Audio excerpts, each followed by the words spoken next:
remove the top cover.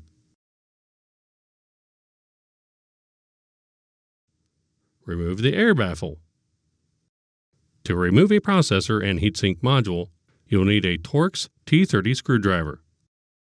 Fully loosen the numbered captive fasteners on a processor heatsink module in the removal sequence shown on the heatsink label. Loosen fastener number 4, then 3, 2, and then 1.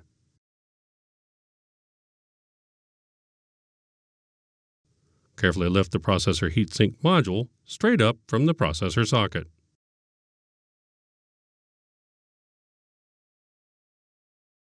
With the processor facing up, locate the pry notch and disconnect the nearest retainer clip.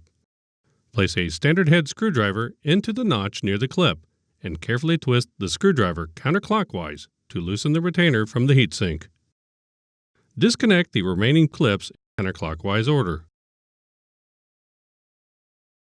Grasp the retainer by the edges and lift straight up to separate the CPU and retainer from the heatsink.